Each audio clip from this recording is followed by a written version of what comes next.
Steve Siebel back with mentaltoughnessblog.com.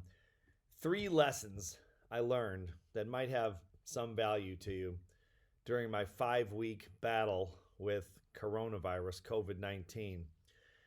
Let me just start out by saying that if you haven't had it, you don't want it. It's a monster.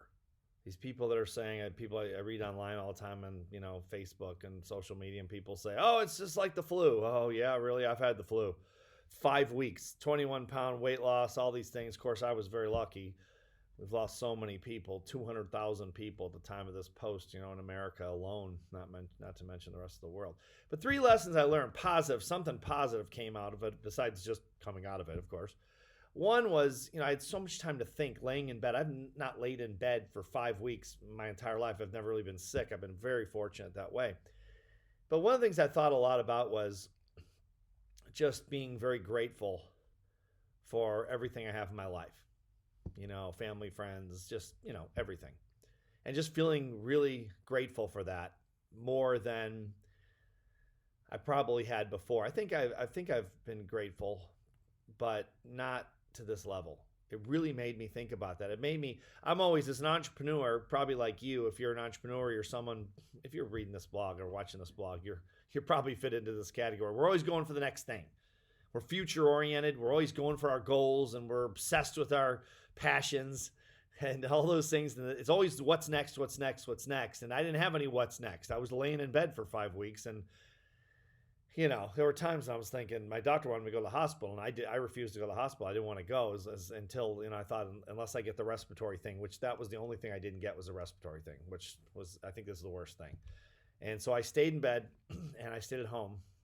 I was lucky I got out of it, but just the feeling of gratitude, an overwhelming feeling of, so you have so much compared to so many people.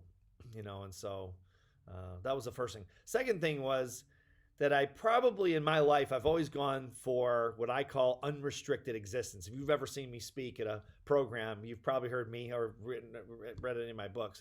You've heard me talk about unrestricted existence, living a life of unrestricted existence. That's always been my goal since I was in high school. Since I read that in The Fountainhead by Ayn Rand, when she talked about, or the character talked about in the book, living an unrestricted existence. That's been my goal ever since. And I've been very fortunate. I've lived a large life, or at least compared to, maybe most people or many people.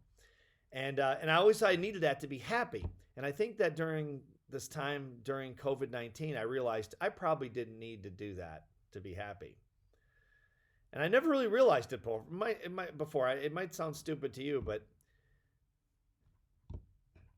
I've always felt like I needed that. I wanted to travel around the world, and I want to live on an estate, and I want to do all these things, and I've done them all, and it's been great, and I'm really pleased about it, but I never probably needed that to be happy, and I guess I really didn't realize that. So that was kind of a revelation for me. Maybe I'm a little slow off the mark, but and the third thing really was, I think I just want to slow down and live a simpler life, and I can't believe I'm even saying that, but I think there's a lot of happiness in it, at least for me, from living a simpler life. I haven't lived a super simple life. I've been traveling all over the world for 23 years and giving speeches, all over the place. And my last speech I gave actually was in Europe, or one of the last speeches anyway, before the big shutdown. And it's a fast-paced life, and I think I'd want a little simpler life. And I never thought that in my entire life until I spent 5 weeks with this crazy virus, just sweating and man, it was painful. And then being on all the drugs and stuff just as another whole other thing. But I think there's a lot of happiness to be had in a simple life. And I never realized that before. So I don't know. These are the 3 things I'm thinking about that crossed my mind and really impacted me. I'm not sure if it'll impact you or not, but I think there's some things to consider depending on kind of where you're coming from. And I wanted to share it with you. So I hope it has some impact on you, maybe not, but I did want to share it with you anyway. So thanks for watching the blog. See you next time, and stay safe.